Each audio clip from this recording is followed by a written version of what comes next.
Salve, salve, nação tricolor! Estamos começando mais um podcast, episódio número 9, e um dia especial. Sabe, aquele dia corrido seu, você chega no finalzinho da tarde já sem energia nenhuma, aí você pensa, é hora de ir embora, pegar o trânsito, voltar para casa, energia baixa, cara, vou aumentar minha energia. 97 FM, e lá você Boa. vai encontrar uma galera muito louca. Você está dentro do carro, você vai ser transportado para uma mesa de boteco e ali vai encontrar um pessoal para sentar com você que é fora do padrão. Vai estar, vamos ver se eu vou lembrar tudo de cabeça certinho, hein? Os corintianos, vai estar o Marcão e o Mano e a Lelê. Aí os tricolores vão estar o Mota e o Marcão. O RG número 2 e o jornalista Ademir Quintino, e o Bento e o Domênico Gato. Acertei? Esqueci alguém? Acertou, é isso aí. Tem o Vivi, E tem o Vieira e o Portuga. E o Portuga. E comandando essa máquina, Hilton Maia, o Sombra. Pô, você quer mudar meu nome? É Malta, né? Malta! Quer Eu mudar treinei isso uma semana. Hilton Malta. O Sombra, o mestre Sombra. Sombra, vou começar assim, no peito. A rádio vai acabar? Cara, de jeito nenhum, né? É lógico que com... Bom, primeiro, obrigado pelo convite a todos vocês aqui do Passaporte FC, muito obrigado.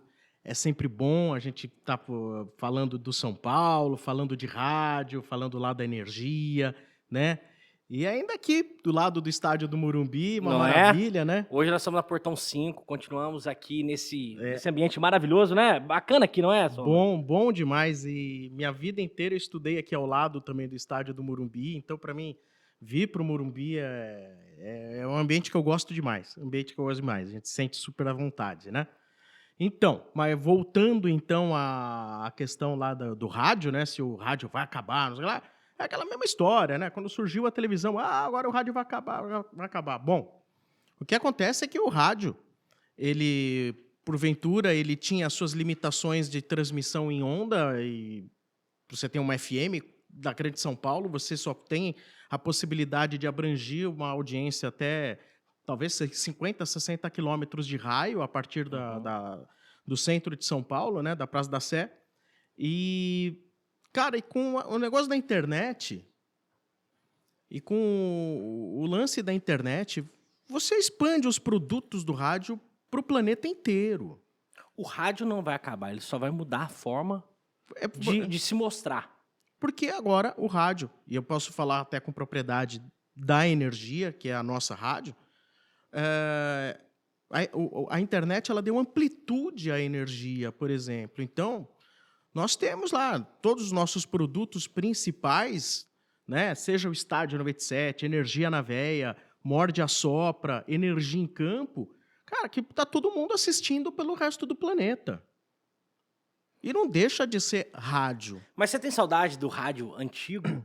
Aquele que talvez te trouxe para esse momento, aquele primeiro rádio de ondas longas, ondas curtas, ondas tropicais...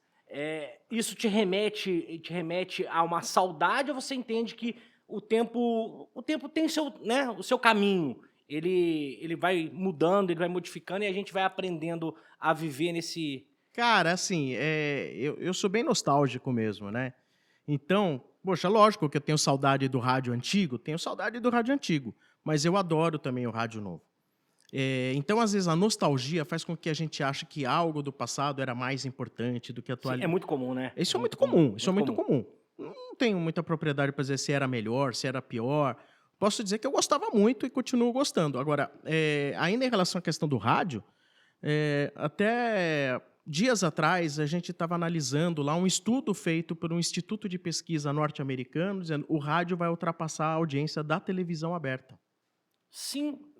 Vai ultrapassar, porque o rádio ele continua com uma penetração junto à população, por exemplo, norte-americana, que é assim, tudo que acontece nos Estados Unidos depois acaba refletindo aqui. A tecnologia primeiro acontece lá e depois vem. De maneira geral, as ideias primeiras lá. O próprio podcast, ele estoura nos Estados Unidos e depois o formato vem para cá. vem para cá. E assim, o rádio nos Estados Unidos, ele tem uma penetração de 83% da população, cara.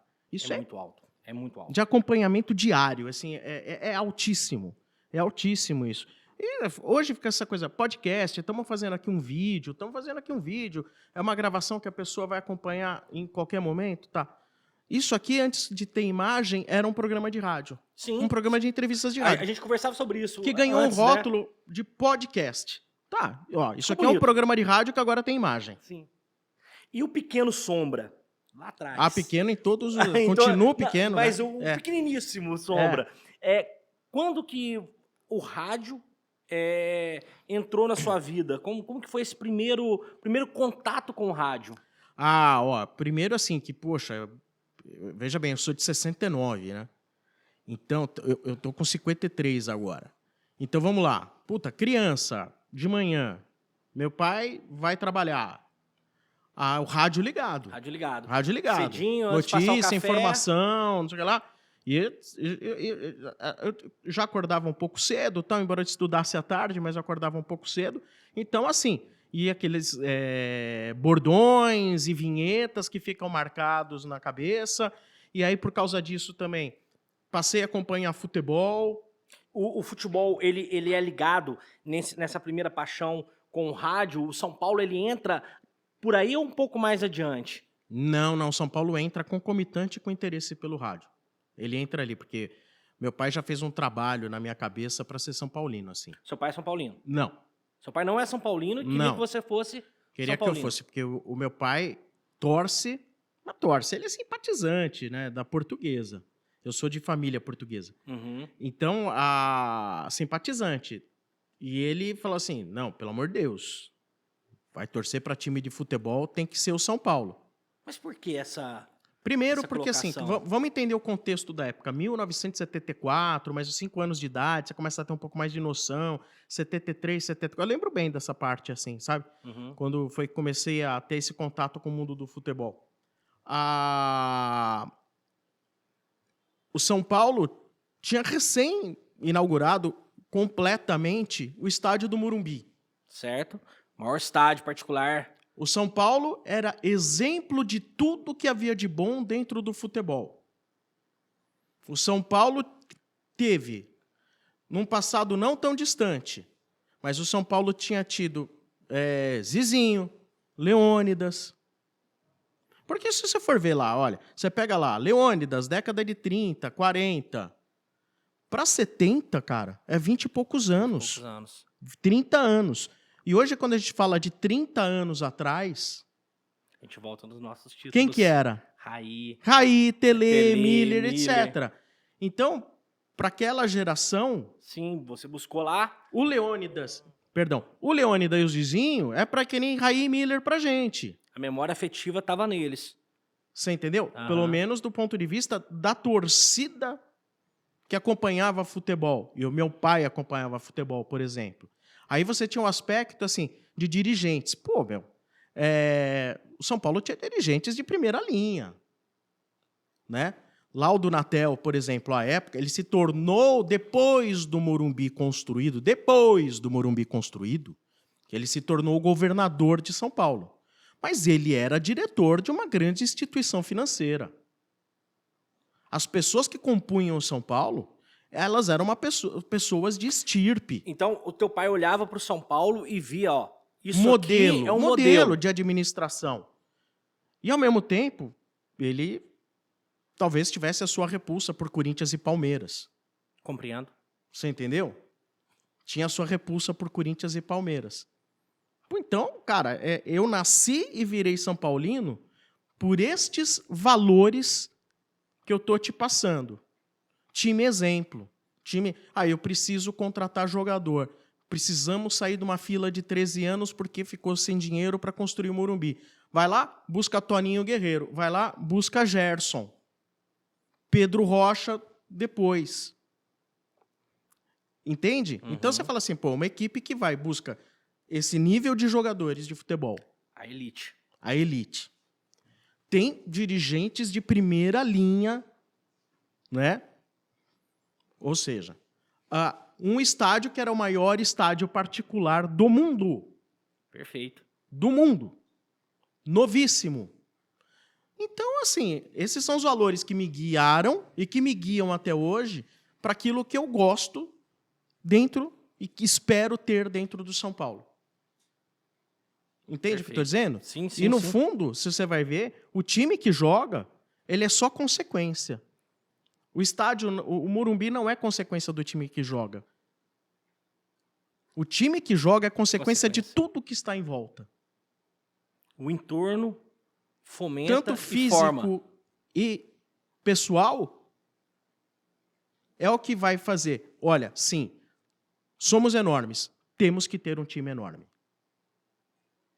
Perfeito. Entende o que eu estou dizendo? E toda essa tradição, todo esse respeito que era passado, teu pai olhou e falou assim, não, eu quero que você siga esse caminho. Não. Quero que você siga esse. Até pelo perfil do meu pai, é uma pessoa, assim, muito reta, assim, né? De certa forma, até austera, mas, cara, o errado tem que passar muito longe. Mas teu pai tinha alguma ligação com futebol profissional Não, ou com comunicação, com rádio? Zero. Era só a identidade, a Zero. identificação mesmo com a postura. Aí, voltando aos primórdios, né, do começo, quando eu comecei a acompanhar a transmissão de rádio. Bicho, rádio, futebol na televisão, ele não existia o ao vivo. Basicamente, ele não existia o ao vivo. E ele acompanhava muito o Fiore Giliotti. Fiore Giliotti. Então, o primeiro narrador ouvindo o jogo, foi Fiore Giliotti. Me apaixonei por aquela coisa de ouvir rádio. A emoção não. que o rádio traz. Porque o rádio, quer queira, quer não, ele te permite imaginar. Então, você, por exemplo, pegava um narrador que nem o Fiore Giliotti, que ele era poético, ele contava toda a moldura do jogo, tal, e aquilo encantou. Aquilo era encantador. E você começava a formar a imaginação de como estava o jogo.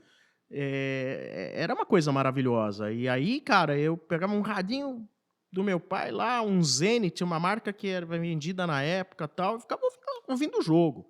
Mas fiquei tão fanático ao ponto, cara, de, assim... Foi em 76, talvez, em 76 ou 77, mas foi por aí. O São Paulo perdeu um jogo no Pacaembu pro 15 de Jaú. Juro.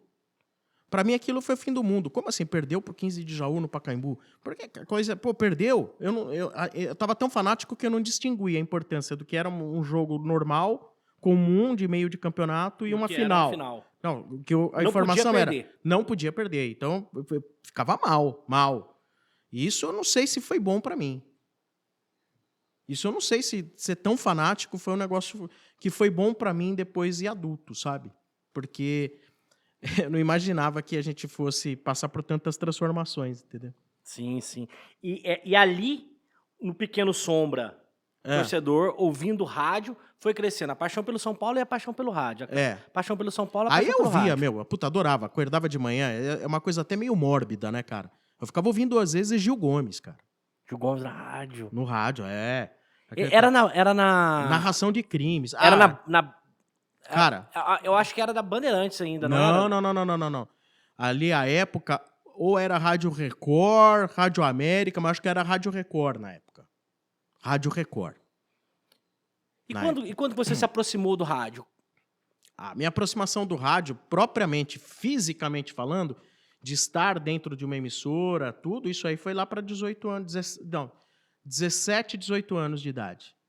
Aí, essa aproximação, tipo... Mas desde moleque já foi pensando em construir uma carreira para vir pro rádio, ou de estudar e chegar para radialista, para jornalista, ou a coisa aconteceu?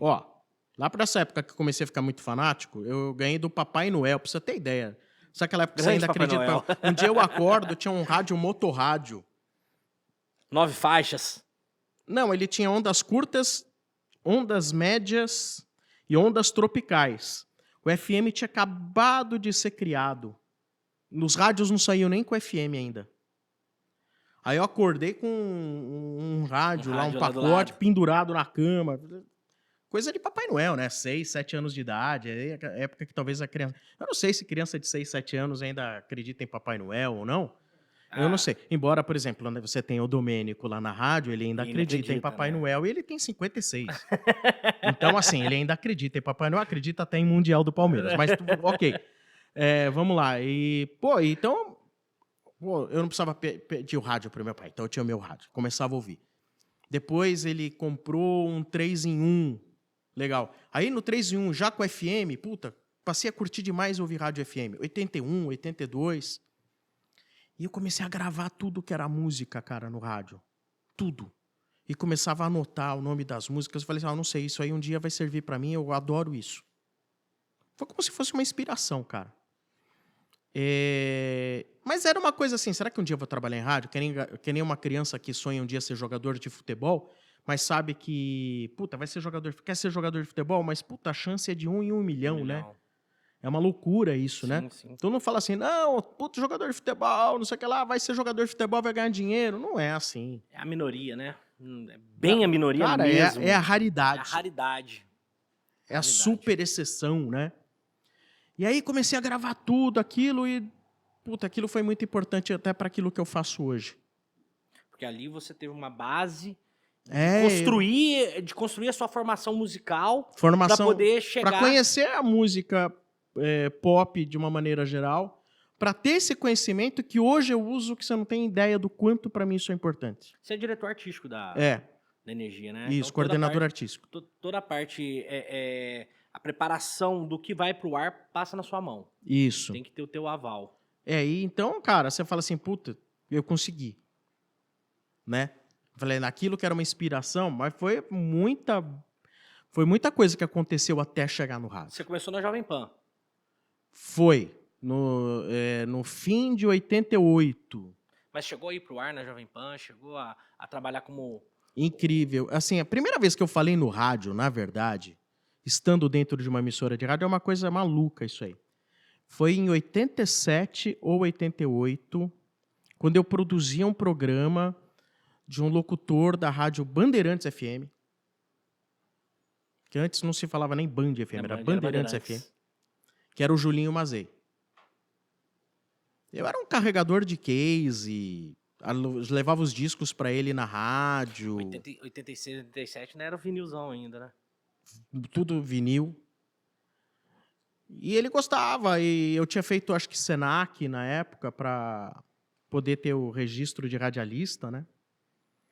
E ele falou, pô, você gosta de futebol, né? Puta, adoro futebol, não sei o que lá. E era um programa musical, cara, não tinha nada a ver com futebol. Daí ele falou, legal, vai ali no microfone, fala os resultados dos jogos do fim de semana. É uma coisa insana. No meio do programa, entrava você dando o boletim. Mas eu tinha 17, 18 anos, cara. Sabe?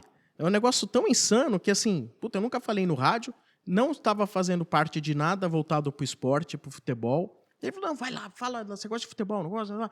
Daí, vamos trazer informação dentro do programa, então. Conta aí como foram os resultados dos jogos, etc.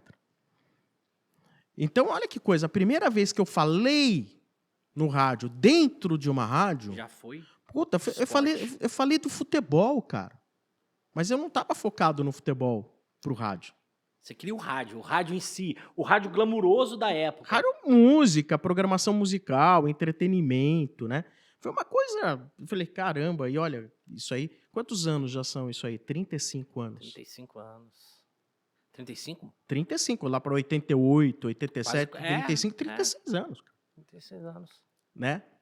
Caramba, Sombra. E isso, você entrou pelo rádio, a sua primeira participação já foi com futebol. Mas quando que o futebol virou mesmo a chave e entrou na sua vida profissional? 99.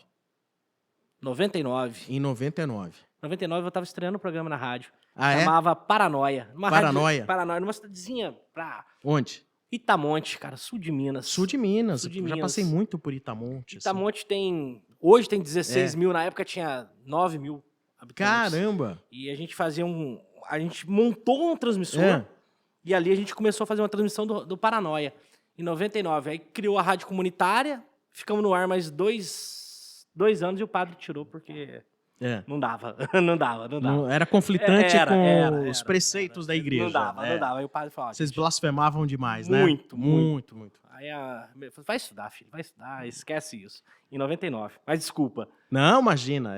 Pô, cada história, né, cara? Ah, Cada cara, história. eu sou um apaixonado por rádio. Apaixonado mesmo.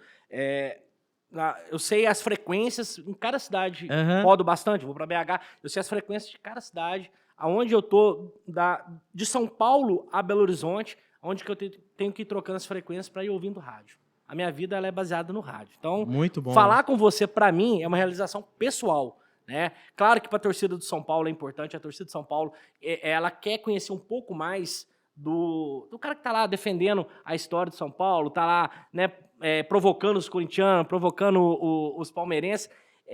Mas falar de rádio, cara, para mim é sempre maravilhoso. Mas desculpa, eu te Não, é uma cortei delícia, lá né, em 99, quando você virou a chave. Porque lá na 97, na Energia 97, a gente estava num momento de fazer ou não uma parceria com alguma equipe esportiva. Uhum. Porque o futebol sempre foi um meio de receita, de arrecadação de receita muito bom. Acho que o futebol e o jornalismo, de uma maneira geral, sempre são grandes arrecadadores de receitas, né? E então a gente estava e aí, vamos fazer uma parceria com alguma equipe de transmissão ou não? Tivemos até proposta de equipes esportivas, etc. e tal. Mas o dono da rádio, o Zé Antônio, um dos dois donos da rádio, são dois proprietários, né? Dois irmãos, o Zé e o Fernando, eles odeiam futebol. Eles odeiam futebol. Um gosta de hipismo, outro gosta de como é que é mesmo? Gosta de, caramba, golfe, coisa de dono de rádio, né? Bem dono de rádio, né? Hipismo, golfe. Coisa de dono de qualquer coisa, né? Coisa de presidente, dono, hipismo, golfe. Bem elite, bem elite. Deve ser corrida de lancha, né? Aí, o Zé falou, puta, mas tem esses caras aqui dentro da rádio com esse linguajar velho, ultrapassado, etc. Ele não ia aguentar, porque ele ia se sentir mal. Daí a gente falou, pô, então vamos fazer, por que a gente não faz um programa nós mesmo aqui, de torcedor mesmo? A gente já ficava debatendo futebol dentro da rádio, né? Já tinha uma galerinha ali, né? Tem corintiano, tem santista, tem o São Paulino, vamos pro ar, o que você acha? Puta, legal, gostei, ele gosta, é meio maluco. E ele falou, pode pôr no ar, vamos pôr no ar. Aí no dia seguinte a gente pôs no ar. De um dia pro outro. De um dia pro outro. Nossa, mas e a preparação para isso? Não teve? Foi ali foi no instinto mesmo. No instinto, a gente preparou lá uma plástica, tá, umas vinhetinhas, etc e tal. Porque, na verdade, o que é o rádio? Você tem uma plástica que você pode colocar para enfeitar, que isso aí você pega um bom operador, produtor de áudio, de plástica, tá? Ele vai fazer isso aí em poucas horas, ele vai produzir algo, né? E aí, cara, ó, microfone e vamos falar. E vambora, vamos falar. O Sombra que se tornou apresentador, ele construiu a sua referência com futebol em 76. Primeiro título do São Paulo brasileiro, então. Primeiro marcante título, 77. Brasileiro de 77. Quais as lembranças que você tem desse jogo? E da final lá contra o Atlético Mineiro, ou da campanha, né, até chegar contra o Galo? Vamos lá, eu falei pra você que um pouco antes eu já tinha chorado por perder um jogo no Campeonato Paulista. Sim. Né? Já era muito ansioso, tenso e nervoso com as coisas que eram relacionadas ao São Paulo. Aquele foi um domingo frio e garoento na cidade de São Paulo. Um domingo de céu cinza. Eu tava vendo o jogo, eu ficava tão nervoso, eu pegava a bicicleta e ia pra rua e ficava andando e acompanhando o pessoal. Porque esse jogo passou ao vivo na TV. Porque não era da praça, né? Não era da praça. Ele era em BH, não era da praça. E aí você ficava acompanhando a reação da galera dentro de casa em relação ao jogo. Mas nada acontecia, foi 0-0. Aí eu voltava lá e até que eu fiquei... Aí você volta, anda de bicicleta, volta, passa o nervoso, volta, começa a ver o jogo, passa, fica nervoso de novo. E vambora. E, cara, e o São Paulo começou mal nos pênaltis. A gente começa errando o pênalti, né? Foi mal, o São Paulo virou aquilo. E o Valdir teve uma importância gigante naquele contexto, naquela partida, né? Porque ele irritou os batedores do Atlético, né? Ele deu uma irritada nos E batedores. era timaço o Atlético, né, cara, na época, né? Não, como time, o Atlético era melhor que o São Paulo. Ele terminou 19, foi, se eu não sei Na número. pontuação geral, ele terminou Então, muito bem à frente do do São Paulo. né? O São Paulo, do Minelli, que tinha vencido 75 e 76 pelo Inter, o Minelli era um grande treinador. E aí ele veio a ser campeão brasileiro depois. O Minelli foi tricampeão brasileiro. Depois do Minelli, acho que só o Muricy. É. E o Minelli foi por 2 times distintos. E o Minelli, graças a Deus ainda vivo, foi um baita treinador. E ele fez do São Paulo, que tinha poucos jogadores de relevância técnica, ser muito tático aquela equipe, muito guerreira aquela equipe. Porque assim, a relevância técnica que o São Paulo tinha ali, naquele time, era... O Muricy estava machucado, o Pedro Rocha também não estava. Era o Zé Sérgio. O Zé Sérgio jogou muito, né? Porque você pega assim, o meio de campo do São Paulo lá, o Teodoro. O Teodoro não era um grande jogador tecnicamente falando. Né? Uhum. Neca. Mais ou menos o Neca, assim. O São Paulo não pôde contar com o Serginho. Suspenso. O Serginho estava suspenso. Mas tem uma história legal, que ele foi pro Foi. Mineirão, né?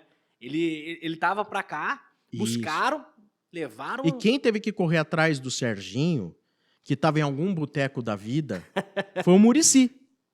Muricy conta essa história. Fora. Exato. Mura, você sabe onde está o Serginho? Corre atrás, acha ele. Meu, vou ver se eu acho ele, meu. Diz que correu todo lugar até achar o Serginho para levar ele pro Mineirão para assustar o Atlético, dizendo que para insinuar, o São Paulo conseguiu uma liminar, uma dispensa, não sei o que lá. E dizem, puseram até uniforme no Serginho e abriram a porta do vestiário para mostrar. Ih, o homem vai entrar mesmo. Ô, Sombra, tem uma história legal. Meu pai é militar.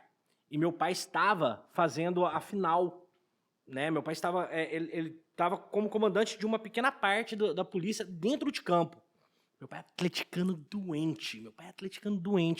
E o pai me conta que começou um bafafá. Né? A polícia que estava ali em volta, gente, o Serginho vai jogar. Aí começava a gritar, e o Reinaldo? Buscaram o Reinaldo também, o Reinaldo machucado, o Reinaldo não podia jogar também. E vai entrar o Reinaldo. Se o Serginho entrar, o Reinaldo vai entrar também. Imagina que clima, cara. O futebol de antigamente era... Era maravilhoso, né? Ele tinha aquele quê da várzea, né? Tinha, cara. Mas era maravilhoso, né, cara? Assim, aí eu não sei se ele era tão maravilhoso ou é nossa nostalgia, mas que eu gostava demais, eu gostava. O Zé Sérgio, cara, foi um dos participantes desse jogo. Você acha que ele foi um cara sem sorte? Porque, assim, ele era muito bom. Muito sofreu bom. muitas lesões e não conseguiu desenvolver a carreira dele do jeito que poderia ter desenvolvido. Então, né, meu? Você vê, o Zé veio da base do São Paulo. E era para ter sido ponta da seleção brasileira em 82. Foi cortado, né? Ele quebrou o braço, depois voltou, quebrou o braço de novo no mesmo lugar. Na verdade, a primeira contusão foi do joelho, né? A primeira foi o joelho? Joelho. Depois ele teve problema também com o braço. Foi um pecado. Provavelmente, com a tecnologia, com a técnica médica de hoje, o Zé tivesse voltado em melhor nível depois das contusões. Daria para ter dado um passo maior na carreira, né? Poderia ter ganho mais... Se mantido em mais alto nível. Né? Porque o Zé Sérgio, depois quando ele foi trocado pelo Pita, junto com o Humberto... Pô, mas teve que troquinha, né? Pô, vem o Pita. O Pita também jogou muito no São Paulo. Cara, mas assim, quando eu vi aquela troca, porque o São Paulo mandou o Zé Sérgio e o Humberto. Aí veio o Pita. E veio o Pita. Puta, eu juro pra você, não era nada contra o Pita, porque o Pita era um grande jogador e tava mal no Santos. Mas sabe quando racha o coração, você fala que o Zé Sérgio tá indo embora, cara. Foi um negócio triste. É o ídolo, triste. Né? É o ídolo. E já tinha sofrido antes que o São Paulo tinha vendido o Chulapa pro Santos, cara. Pra mim, quando eu tava lá assistindo o Bom Dia São Paulo.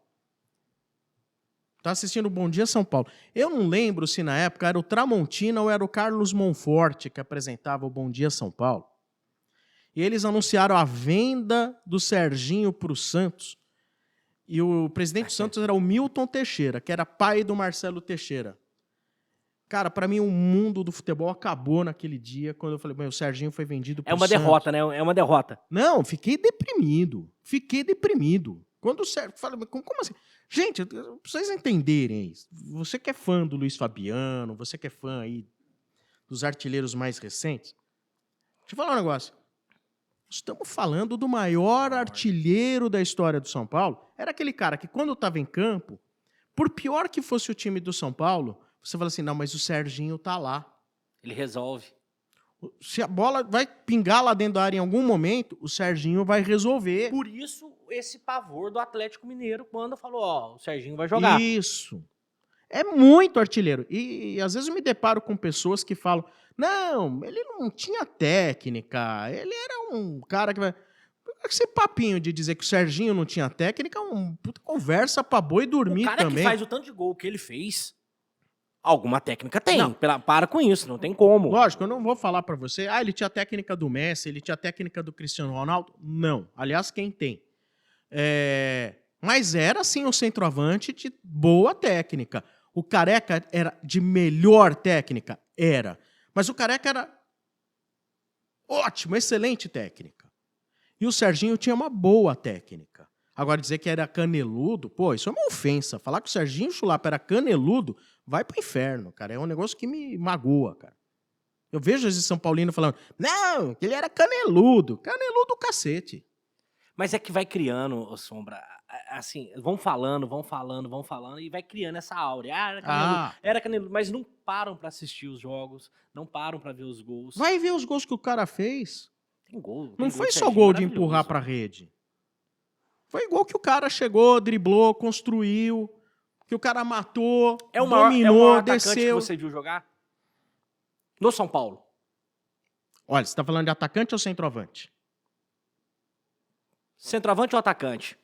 Então, pra mim ele é centroavante. Embora originalmente ele tenha começado como ponta esquerda.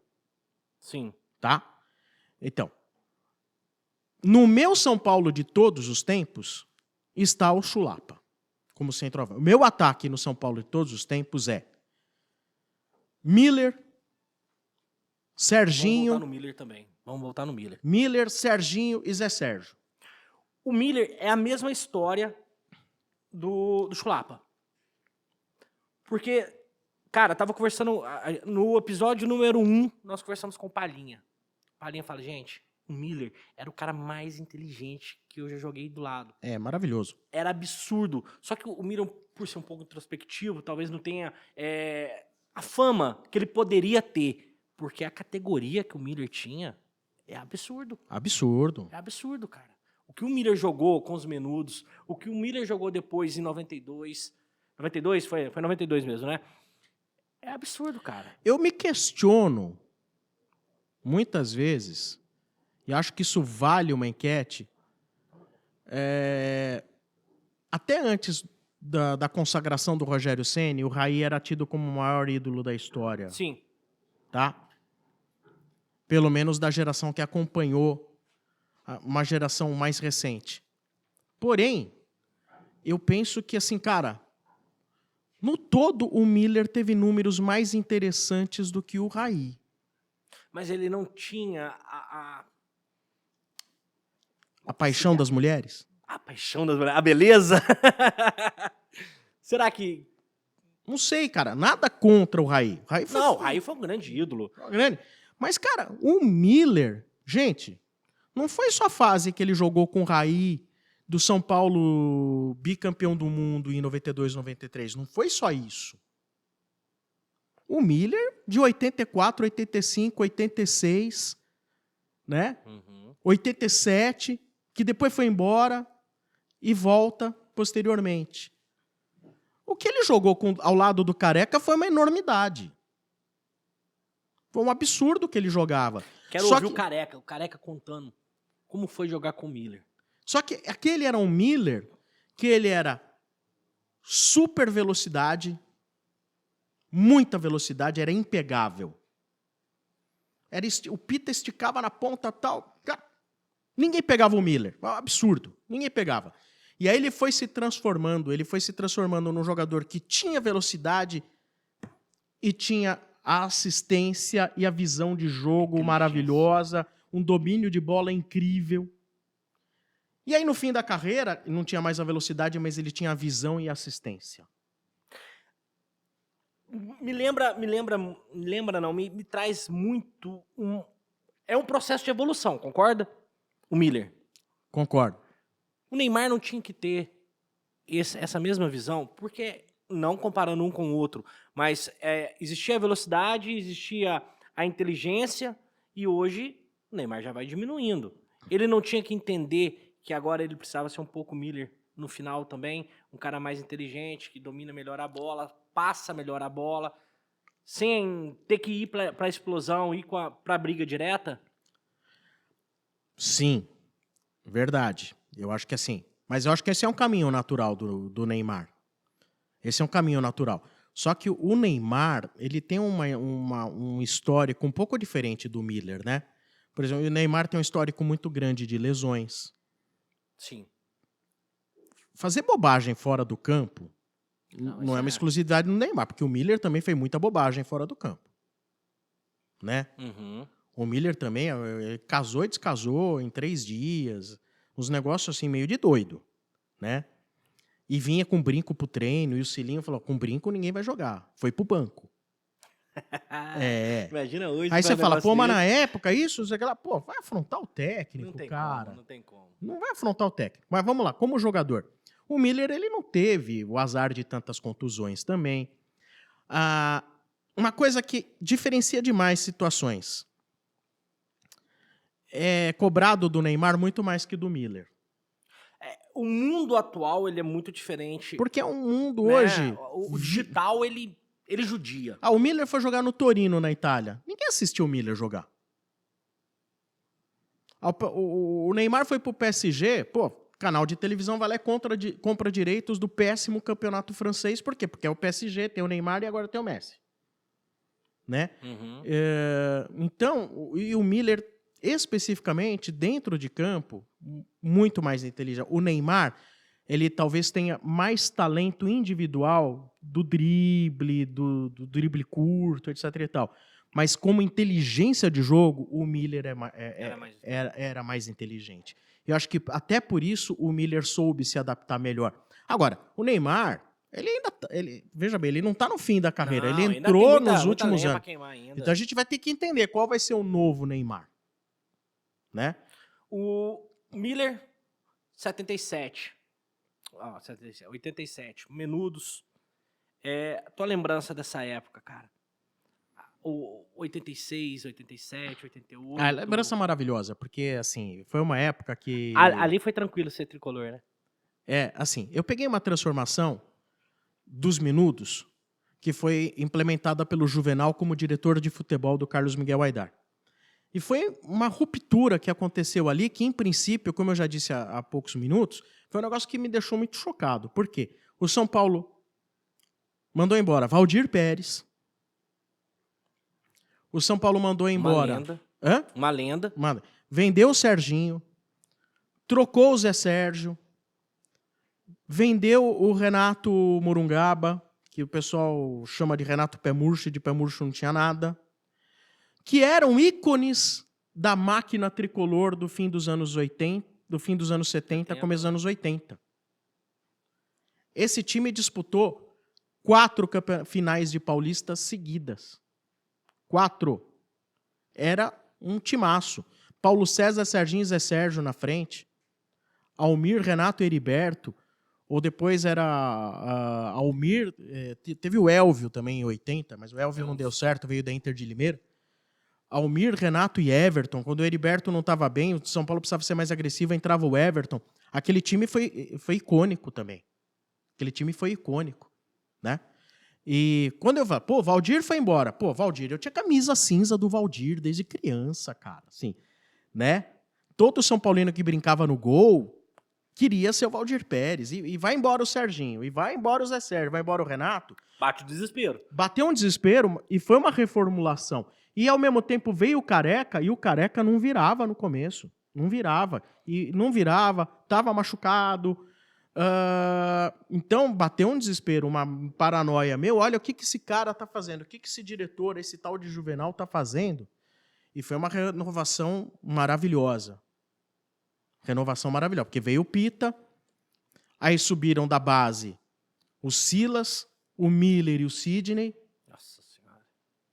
Né? O Sidney talvez o pior deles, mas não por isso deixava de aprontar para cima de lateral, ia para cá, ou ia para lá e deixava os caras tontos. O Sidney era meio que ia nos trancos e barrancos e ia deixando o lateral meio zureta, né? O Silas cerebral, técnico, o Miller muita velocidade. E aí esse time foi preenchido com o quê? O Dario Pereira, que permaneceu, o Oscar, que permaneceu, os dois pilares da zaga, Oscar e Dario Pereira, maior zaga da história do São Paulo que eu acompanhei. Dario, maior de todos. O Pita, craque. E o Careca, que ressurgiu. Então, esses 3 garotos, dizer que só eles levantaram o São Paulo, não. Tinha uns caras mais velhos do lado. Tinha os caras que davam o sustento para eles poderem... São Paulo teve que buscar o Gilmar, um grande goleiro, porque o São Paulo ficou testando aqui um monte de goleiro que não deu certo. O São Paulo viveu um momento de goleiro durante 1 ano, ou um pouco menos de 1 ano, muito semelhante a esse momento que o São Paulo vive... Pós-Rogério. Pós-Rogério. Só que o momento pós-Rogério está durando uma eternidade. O São Paulo não permitiu durar uma eternidade na época. Já foi lá, buscou... Não, esse Gilmar joga muito. Seleção de base, não sei lá, seleção brasileira, júnior... Vamos lá. Vamos negociar com o Inter, vamos comprar o cara. E trouxe. Tá vendo a diferença? O São Paulo ia lá, o que eu preciso? Eu vou lá e trago. É muito diferente. Era muito diferente. Então você tinha o Gilmar, Oscar e Dario Pereira. Aí foi buscar um tal de Zé Teodoro no Goiás. Teodoro. Monstro. O Nelsinho, que já vinha jogando da base, já consagrado. Né? Márcio Araújo, veio do interior também. Depois o Bernardo, que veio do Marília. Né? Silas e Pita. Então, é um time... Era muito recheado ali, não era só garoto. Você tinha Oscar, Dario Pereira e Gilmar lá atrás, né? Para garantir, para os caras poderem se divertir lá na frente. Pita e Careca. Para mim, é o seguinte: todas as posições são importantes, mas tem 3 posições que são as mais importantes dentro do futebol. Fundamentais. O goleiro. Porque o goleiro, segurança. cada defesa impossível que ele faz é um gol que você fez. Perfeito. O goleiro que faz defesas impressionantes é um gol. É um gol que você fez. O meia cerebral, simbolizado pela camisa 10, é o craque do time. É o cara que tá no meio de campo, ele arma a equipe, ele leva a equipe, ele pensa a equipe, ele pensa o jogo, bota a gente na cara bota o centroavante na cara do gol, ele bota a bola no ponto futuro pro cara que vai passar por trás da zaga. É o 10.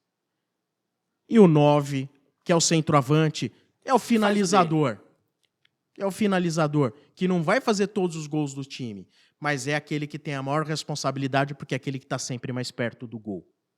O 1, o 10 e o 9 da sua equipe tem que ser geniais, cara. Quem são o 1, o 10 e o 9 do Sombra? Zete. Mas Zete e o Rogério? Não, Zete. O Rogério foi fabuloso, mas eu ainda vou no Zete. Tá. Talvez assim, se a gente for ver o número de defesas impressionantes de cada outro, obviamente o Rogério deve ter feito mais, porque ele também ficou muito mais tempo. Não, mas aí é a sua visão. Mas quem fala também Rogério, cara, pô, nossa, que absurdo. Não, imagina. Ó, vamos fazer um corte aqui, ó. Sombra fala que Zete é melhor que o Rogério Ceni. Pode fazer também, não é a primeira vez que eu falo. Não tem problema. Vamos lá, o 10. 10 no meu time São Paulo de todos os tempos é o Pita. Eu não gosto de falar daquilo que eu não vi. Tá. Porque senão os mais velhos vão falar assim, não, é o Gerson, Pedro Rocha, mas eu não vi. Então eu gosto de falar daquilo que eu vi. Então seria o Pita. E o 9? Já falei aqui, né? É o Chulapa, né? Serginho Chulapa, né? Uhum. Então o meu time de todos os tempos é Zete, Cafu, Oscar, Dario Pereira e Leonardo. Leonardo. Leonardo Jogou muito, né? Monstro. Uma elegância pra jogar também. Monstro. Elegância. Você falou do Juvenal. O Leonardo me lembra muito o Juvenal, porque o Juvenal falava que tem que ter a cara do São Paulo. Não é? Aquele lendário, né? Tem que ter. E o Leonardo era... Até o Vampeta, uma vez quando ele foi no estádio 97, ele conta uma história de um jogo que, ali, da época de Leonardo e Raí, aí o jogador do Corinthians em campo e os jogadores do São Paulo em campo, daí o Vampeta fala, nós corintianos tudo feinho pra cacete. A gente olha pro lado, além dos caras jogar muita bola, era tudo bonito. Tinha Raí, tinha Leonardo, né? Mas o São Paulo sempre teve muito disso, assim, ó, se tem um jogador mais feinho, mais bonito e os dois jogam bola, traz o mais bonito. Sempre teve isso. Vamos lá, Leonardo. Leonardo, vamos lá. Era o Chicão meu primeiro volante. Eu pus o Mineiro. Coloquei o Mineiro. Tomou o lugar do Chicão. E aí vamos lá, né? Raí e Pita. Nossa Senhora. Miller, Serginho e Zé Sérgio. Raí e Pita. Que saudade de um elenco desse. O Raí, ele foi não só um grande jogador, mas eu acho que o Raí ele muda um pouco o patamar para a torcida do São Paulo. Eu acho que com o Raí, da turma do Raí para lá, a torcida deu um boom. Deu um grande, né? Foi uma época de um crescimento da torcida muito grande. Tá. Qual é a importância do Raí nessa transformação, nesse aumento de torcida? Vou falar um negócio. O aumento de torcida, ele passou a ser constatado justamente a partir da era Tele. Tá certo? Perfeito. Eu não falo de era Raí, eu falo de era Tele. Era Tele. Onde tinha também o Raí. Porque, pra mim, o maior ídolo da história de São Paulo chama-se Tele Santana. Acho que isso é... Não, mas escolhe o jogador não, é o Tele Santana. O Tele... Nada é mais emocionante do que o Morumbi inteiro gritando o nome do Tele. Por que o Tele conseguiu... Depois a gente vai voltar no Raí. Por que o Tele conseguiu essa mística toda, essa transformação, essa idolatria toda? Porque ele ganhou tudo que tinha de mais importante do São Paulo numa época que a gente ainda não tinha Libertadores e não tinha Mundial. O São Paulo... Quem torcia pro São Paulo antes de 92 não podia falar que tinha Libertadores e Mundial. Mas falava, tri brasileiro, né? Era tri brasileiro. Campeão paulista. Porque o campeonato paulista tinha muita importância. Mas sabe o que eu vejo, sem sombra? O Tele, além das conquistas, ele deixou um legado. Porque quando você conversa com um jogador que treinou com o Tele, ele fala, Tele não era só futebol, Tele era vida. O Tele, pra mim, ele representava os valores do São Paulo de quando eu comecei a torcer. Faz sentido. Você entendeu? De chamar o jogador e falar, vem cá, você vai começar a ganhar dinheiro agora, se prepara. A maioria não ouviu, mas os que ouviram o Tele estão bem hoje. Exato. Estão bem hoje. Então, ele não era só o treinador, ele era um administrador do elenco, de vidas mesmo, né? Mas eu acho que cabe aqui, isso é minha opinião. A partir da era Tele, as pesquisas mostraram um boom da torcida do São Paulo. Esse boom não foi construído na era Tele. Passou também pela era Tele, mas esse boom não foi construído na era Tele. Ele foi construído nos Menudos? Ele foi construído... Vamos traçar aqui a linha histórica do São Paulo para vocês entenderem onde começou esse boom da torcida são paulina. E depois eu vou explicar como chega assim nesses números. Tá. São Paulo, campeão paulista de 75. Campeão brasileiro de 77. Campeão paulista 1980 e 81. Sim. Tá certo? Muito bem. Disputou a final 82 e 83. Campeão paulista de 85. Campeão brasileiro de 86. Campeão paulista de 87. Campeão paulista de 89. Campeão paulista de 90. Uma década de vitória. 15 anos. E quantos títulos eu te falei aqui? Em 15 anos. Era um absurdo. Praticamente 15. Era uma enormidade. E aí, você tem que analisar o seguinte. O Paulista era tão comemorado nas ruas como se fosse um Campeonato Brasileiro ou uma Libertadores. Sim. Igual, porque o ano era dividido entre 2 títulos, o estadual e o brasileiro. Libertadores não tinha importância nenhuma na época. Ou tinha... Não, participava, mas isso é coisa que os argentinos ganham. É tudo, toda hora o time brasileiro era surrupiado, era roubado. Você entendeu? Uhum. Era meio assim, olha... Se ganhar, beleza, mas Ó, não... o São Paulo foi campeão brasileiro de 77, aí o Galo e o São Paulo foram disputar a Libertadores. O Morumbi encheu tudo, tal, São Paulo e Galo, tal, mas pro torcedor não era a relevância que passou até a Libertadores de hoje. Era um paulista contra o Corinthians, contra o Palmeiras, traria mais... Muito mais. Não vamos esquecer que a Libertadores, que o São Paulo ganhou a primeira, o Morumbi não lotou os jogos desde o primeiro jogo. Tinha jogo que o Tele queria poupar o time porque tinha jogo de Campeonato Brasileiro. Então entenda. Mas quando nós vimos, nós falamos, nossa, chegamos lá. E aí começou a encher o estádio. Aí o que acontece? Você pega essa linha histórica de 75 a 90, ganhando tudo. 91 brasileiro. 16 anos ali. 91 já com o Tele. O garoto que ia para a escola em 80, 81, 82, 83... São Paulo campeão. Começava a virar São Paulino ali. São Paulo campeão. Só que os institutos de pesquisa, eles não entrevistam crianças de 5, 10 anos de idade. É a partir dos 16 anos. Ah, então, 15 anos ganhando. A conjunção de tudo coloca Tele, coloca Raí, coloca Miller, na época que o São Paulo começa a entrar na pesquisa, porque né? assim, A molecada. a molecada do fim dos anos 70, começo dos anos 80, começa a torcer pro São Paulo. Só que eles só vão responder uma pesquisa de que time torce nos anos 90. E casa com o maior momento do São Paulo. E o que a gente conquistou lá nos anos 90 reverberou para a gente se manter e crescer nos anos 2000. Então, quando eu vejo o palmeirense hoje falando que o Palmeiras vem muito bem nos últimos 5 anos, ganhando tudo. Ah, mais 1, 2 anos passa. Não é assim. Essa garotada, ela vai responder pesquisa daqui 10 anos.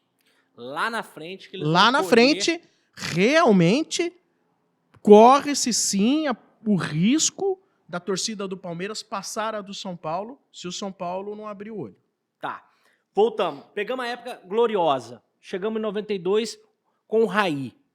O Raí, então, ele colhe todas as glórias que vêm, né, desde 77, porque cai neles esse momento glorioso. É o ápice, né? É o ápice dessa linha histórica, né? E isso transformou o Tele no majestoso, nessa cara, linha. Você ganha 2 Libertadores, 2 Mundiais. Você vai para 3 finais de Libertadores. Como que você não vai ser idolatrado? E você acha que se o Tele tivesse continuado, né, porque ele acabou saindo por motivo de saúde, ele já não estava bem mais. Se ele tivesse continuado, tinha mantido esse... Você sabe que por muito tempo, mesmo durante o momento vitorioso do Tele, pediram muito a cabeça do Tele até aqui dentro, né? Sim. O começo, principalmente, ele sofreu absurdo, né? O Tele, durante toda a estada dele no São Paulo, ele sempre sofreu muita pressão. Mas isso é normal também da torcida, né?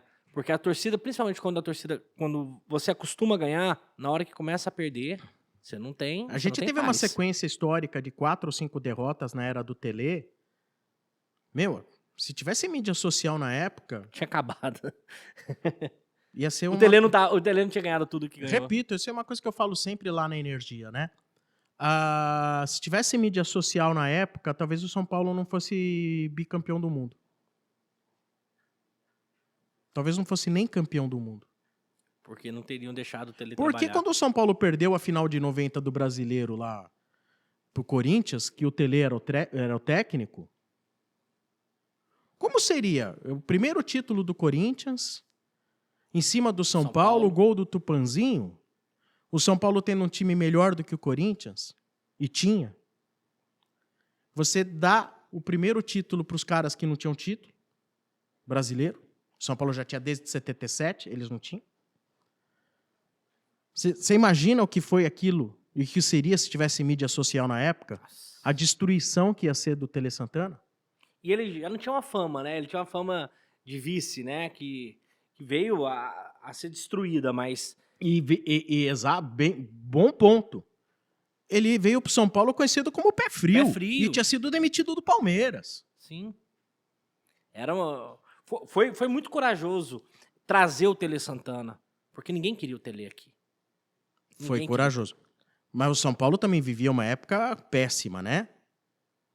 Na época, quando veio o Tele, porque o Juvenal, como diretor de futebol, sempre foi muito bom no São Paulo. Como presidente, foi horroroso. Primeira passagem do Juvenal, o São Paulo estava na pindaíba financeira. O São Paulo não tinha nem fornecedor de uniforme. Não sei se você sabe dessa história. Não. Quem conta é o próprio Calef, diretor, depois, na sequência. O São Paulo não tinha fornecedor de uniforme. O Juvenal, na sua primeira gestão como presidente, arruinou o São Paulo. Aí traz Tele Santana. Mas quem trouxe não foi o Juvenal. Foi quem que? Foi o Pimenta. Foi o Pimenta, já tava o Pimenta. Foi o Pimenta, Carlos Caboclo, que tinha amizade com o Tele. Foi por aí o caminho. Nessa época, Sombra, você já tava na rádio? Já tava... Eu trabalhava em rádio já. Mas não no esporte. Nada a ver. Esporte, repito. Futebol, esporte... 99. 1999. Aí passamos pelos títulos mundiais, chegamos em 99, Sombra vira a chave e vem pro esporte. Também no esporte. Também no esporte, continuou como diretor. Dali pra frente, cara, como que foi a convivência torcedor e comunicador? Ou elas não se diferenciaram, elas eram uma só? Bom, primeiro assim, cara, foi difícil porque você tem a paixão de torcedor e é comunicador. E você tem que se segurar muito para falar muitas coisas no ar. E há 24 anos, o estádio 97 tem 24 anos. Naquele começo eu era muito mais radical nos posicionamentos. Muito mais radical. Você entende hoje, quando você vê um canal começando e vê aquela coisa sanguínea do torcedor? Olha, eu entendo que, na verdade, como você tem a métrica dos likes, e se a pessoa vê, quanto mais eu grito, mais me mostro indignado, mais likes eu tenho, então a pessoa ela mantém esse perfil. Onde os argumentos não importam tanto. Vamos na gritaria porque dá mais... Tá dando like, porque no fim as pessoas têm canal, não é só para falar do São Paulo, as pessoas têm canal para ganhar dinheiro. Perfeito. Eu também trabalho na rádio e a gente ganha dinheiro. Você vai dizer assim, que tá todo mundo ali de graça falando de futebol, não tá. Não tá. Só que no rádio eu não tenho essa história do like ali. Né? Uhum. No rádio eu não tinha em 99 história do like. Mas também não chegava aos berros e gritarias, etc. E tal, de uma maneira assim. O que existia era ali muita debate de torcedor. Às vezes elevava um pouco o tom, porque como você falou, São Paulino, Curitiano, Palmeirense, Santista, não tem como você não elevar o tom em algum momento.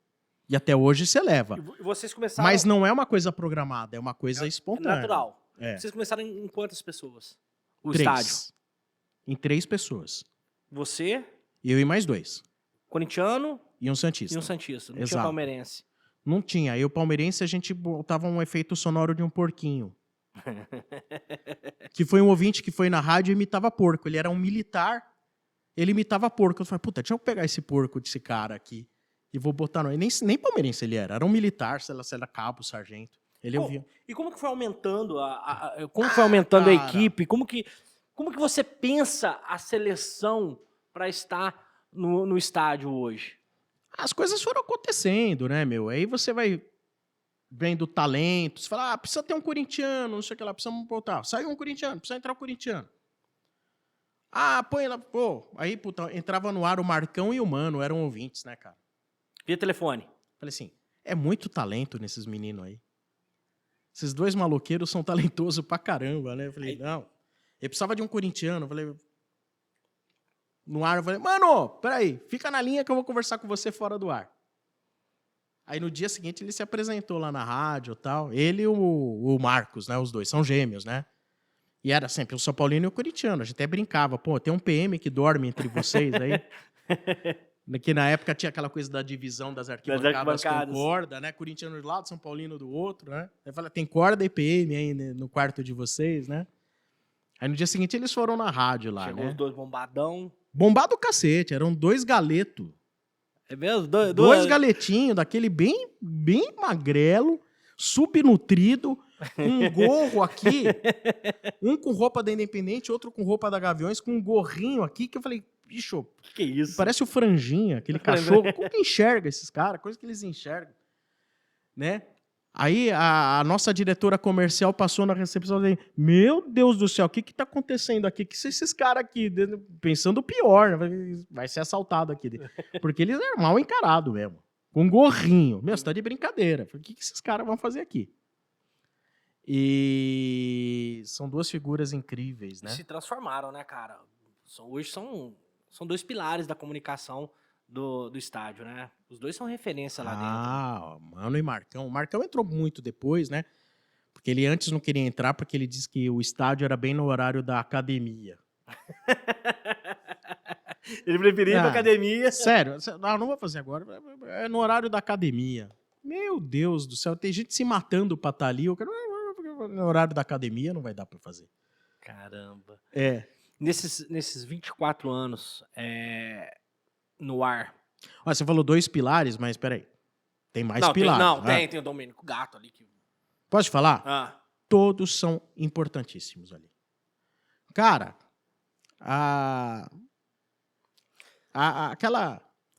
aquele jeito do RG de ser.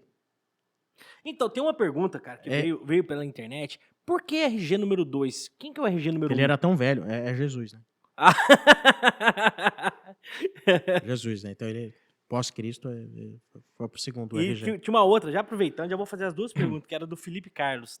Ele perguntou, vocês não são muito irônico em chamar o Domênico de gato? É muito irônico. Não é? Não destoa muito da realidade. A gente chegou a comentar com os pais dele, né, na época, né? Se não era inadequado, podia vender, assim, podia já ter uma ação no Procon, que o cara se vende como Domênico Gato e de gato não tem nada. Mas daí a gente descobriu que ele levantava o rabo. Quando você passava a mão nas costas dele, ele levantava o rabo. Aí, entendeu? Não é pela beleza. Então tá valendo. Não era pela beleza, por isso, né? Mas então você vê, o Domênico, cara, como não é um pilar, né? Sim. O RG. Uma figura, Uma né? figura. Cara? Um Mota. Cara, vocês têm que conversar com o Mota, cara. Não dá pra acompanhar aquelas lives dele. Mas é o que eu digo da internet. Cara, não tem como. Mas peraí, é o que eu digo da internet. Ninguém é obrigado, ninguém enfia a sua cara ali na frente. Aí, desculpa, você como diretor, você tem que orientar ele. Mas o que ele faz na casa dele... Não, mas é que lá interfere pra todo mundo. Não dá, não pode. Ninguém gosta, não dá. Mas tá sempre cheio, né? Mas tá sempre cheia, né? Interessante. O bizarro, ele puxa muita audiência. O Mota o Mota é uma figura incrível, né? Ele é um doce de pessoa, né? Com certeza. O Ademir Quintino. Jornalista Ademir Quintino. O linguiceiro. Cara, olha o Ademir, como ele agregou dentro do processo. Faz pouco tempo que o Ademir tá, né? 4 ou 5 anos, né? Ele tá bem, né, cara? E ele vem numa evolução também dentro da mídia, né? Teve esses dias no Milton Neves. Ele vem galgando um bom espaço, né? Vem. Patrocinado até por linguiça agora, sério. A Lelê também, é legal. Lelê, olha aí. Tem uma mulher falando de futebol e ela fala com propriedade, entende muito de futebol. Muito de futebol. Cara, é uma junção, é um time legal, né? É um time bem legal. Então a gente, no histórico, a gente foi agregando as pessoas. Tem bastante gente, etc e tal. É muito difícil você chegar e falar, vou abrir mão. Tem um elenco. Tu tem um elenco bom. Sim, Não é só um sim. time, é um elenco muito bom. Só vou abrir mão desse talento? Não, vem cá, a gente faz um rodízio, entra... E agora a gente trouxe mais um, que já era conhecido da internet, que é o Danilo Soto também, que ele também trabalha nos Desimpedidos, o Danilão. O Danilão já foi aqui... O Danilo que fez a cobertura da Copa.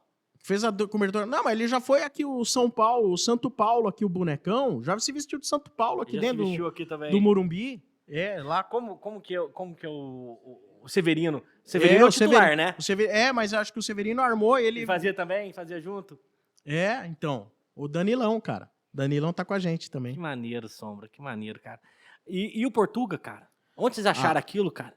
A gente achou aquilo... Puta, é ele que achou a gente, né? O Portuga é demais, né, cara? Achar ele hoje não é muito difícil, porque ele está enorme. Eu Né? conheci o Portuga quando ele tava na rádio em BH. Conheceu lá, né? Conheci ele lá. E depois É. sumiu da rádio, apareceu aqui de novo. Então, o Portuga ele era chapeiro de hamburgueria, né? Ele ligou um dia na rádio, falou: olha, eu gostaria aí de fazer um torcedor português, não sei, e começou a fazer imitações no telefone.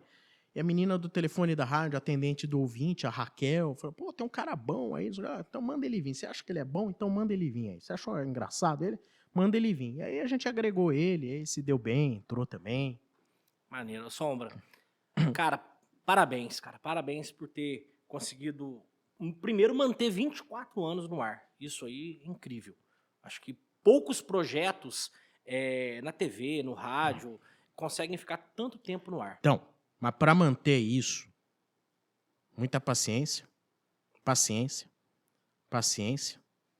oremos.